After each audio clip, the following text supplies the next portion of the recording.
దేవుని మందిరంలో మోకరించి ప్రార్థిస్తూ ఉన్నాడు. అయ్యా, నేను నీకు దూరంగా బ్రతికాను, నాకు ఇష్టం వచ్చినట్లుగా బ్రతికాను, నాకు నచ్చినట్లుగా బ్రతికాను, నా మనస్సు చేయాలన్నదంతయు కూడా నేను అనుభవించుటకు తీర్మానించుకొని ఇదిగో నీ సన్నిధికి రాకుండా, నీ మందిరానికి రాకుండా నీకు దూరంగా నేను బ్రతుకుచూ ఉన్నాను. నీకు దూరంగా బ్రతికిన కారణాన్ని బట్టే ఈరోజు నేను నష్టపోయాను.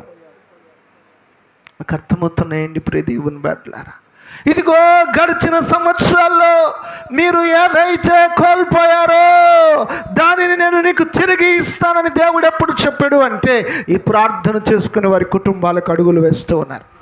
ఈరోజు నువ్వు చేయవలసిన ప్రార్థన, ప్రభు పక్షాన ఆయన దాసునిగా, మీ సహోదరుడిగా నేను మీకు మనవి చేస్తూ ఉన్నా.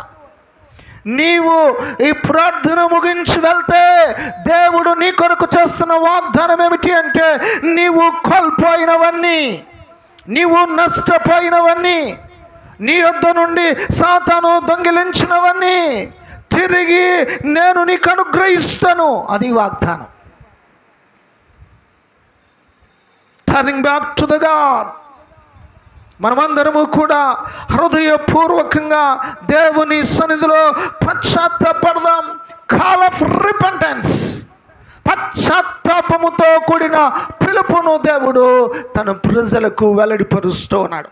వచ్చిన వారందరూ యోవేలు సన్నిధిలో దేవుని మందిరంలో మోకరిస్తూ ఉన్నారు, మొరపెడుతూ ఉన్నారు. అయ్యా, మేము నష్టపోయాం, అయ్యా మేము అప్పుల పాలయ్యాం, అయ్యా ఆర్థికంగా మా జీవితాలు చాలా వెనకబడిపోయాయి, మా పంటలు పండటం లేదు, మా పొలాల్లో లాభము రావటం లేదు, మా చేతుల కష్టార్జితాన్ని మేము నష్టపోతూ ఉన్నాము, ప్రతి సంవత్సరము నష్టాలన్నీ కూడా అనుభవించి మా జీవితాలలో ఇక మేము నిరాశలోనికి వెళ్ళాం.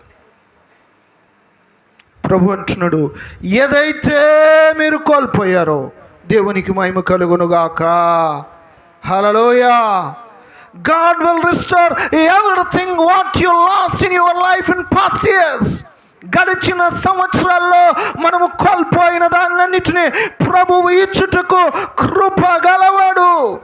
అందుకే చివరిలో ఆ వాగ్దానం ఉంటుంది, మీరు సంవత్సరముల తరబడి కోల్పోయిన పంటను మీకు మరలా, చెప్పండి, నేను ఎవరిస్తారండి?